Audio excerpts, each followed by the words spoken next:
Iran deal had both strengths and weaknesses.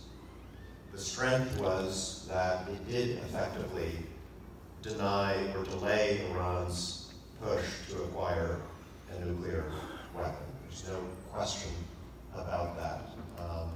It forced Iran to give up its highly enriched uranium, which is what you need to be able to construct nuclear weapons, and it forced them to accept hundreds and hundreds of inspectors on the ground who had access to every single known nuclear facility in the country. We have cameras set up in these facilities, and we have, very importantly, the entire international community on our side.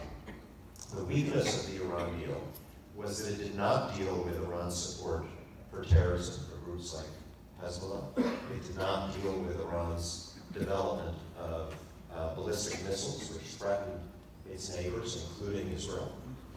So where were we in 2017?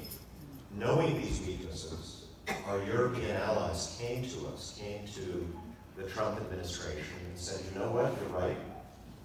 This deal did not solve all of the problems. It still left Israel exposed. And so we are willing to come to you and to work with the United States to sanction Iran on missiles and support for terrorism. So you keep the nuclear parts of the deal in place so that they don't go back to trying to develop nuclear weapons. But at the same time, we get tough with our allies on missiles and terrorism. And the administration said no. They said, go to hell. We're tearing up this deal. And we're not going to take your offer to work with us on the other things that threaten Israel. I thought that was a terrible mistake.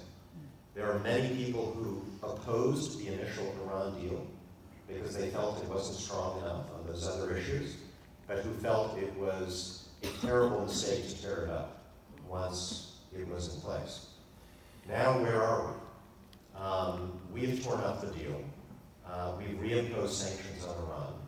And just a couple of weeks ago, Iran said, we're going back to the first stages of potentially a nuclear program.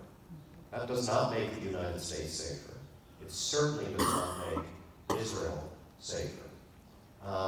It does not bring our allies back to us because they blame us, not Iran, for this deal potentially collapsing. So that's not a good place to be, whether for good and sincere reasons you opposed or supported the Iran deal. This is a terrible place for us to be. Now, what should we do? If we get a new president in 2021, I think we've got to start not by negotiating with Iran, but negotiating with our European allies to try to come up with a framework that both gets Iran back in the nuclear deal, but that also takes them up on their earlier offer to work with us on missiles and terrorism, and that deals with the other big weakness of the deal, which is that it sunsets at a certain point.